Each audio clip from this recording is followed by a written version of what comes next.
I know you mentioned that you have an association and you treat your employees very well, but I feel like a lot of airlines may treat their employees well. How did you ensure that your employees did not unionize and that they don't unionize?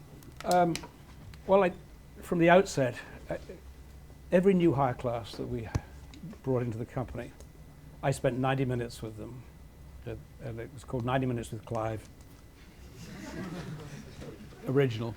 And I would talk a lot about the importance of our relationship. And I would talk about how I thought that the whole union movement had done an enormous disservice to its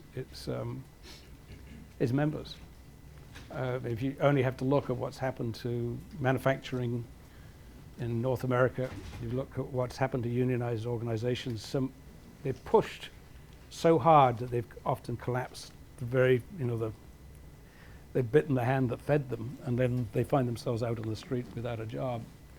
And the industry's frequently failed as a result. And I just felt that if you look at the failure of the airline industry, which was, at that stage, we'd figured that out.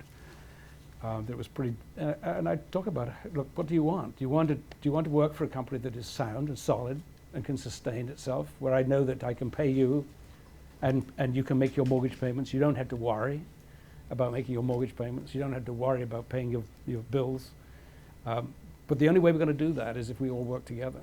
And we cannot get into this. If we get into that type of battle, then we're sunk. We're done. We're not going to make it. And you only have to look at the statistics to decide, to see what it's the writing's on the wall. So your choice. I mean, if you want to collapse the organization, I'll have you out of here so fast you won't make your head spin. But if you want to work with us, I said then, and you want to have fun here, then let's have some fun and let's build a company. And we'll share the profits with you, and we'll give you an opportunity to participate. And but you have to also have the courage to do sometimes what's not appropriate necessarily. Always what I remember one class. I probably should never have done this, but it was the right thing to do. I was sitting. There was a class of about 100 people: pilots, flight attendants, maintenance guys, and they'd flown in from all across Canada. They were new hires, and they tend to go and party the night before. And my 90 minutes is the first thing they get to. So I come into the classroom, and a lot of our space is actually training space. And I walk in, and everyone's excited to meet me, and I'm excited to talk to them, and I'm starting to talk about commitment to the company, our commitment to you, our commitment to train you, our commitment that we expect the commitment from you. And I look across, and there's a girl. She's snoring. She's got her tongue hanging out.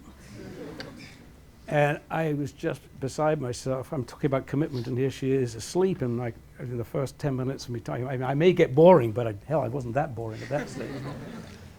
So I went across, I tapped her foot with my foot, and she startled and sat up, and I said, "Am I boring you?" And she said, "No." I said, what you're asleep."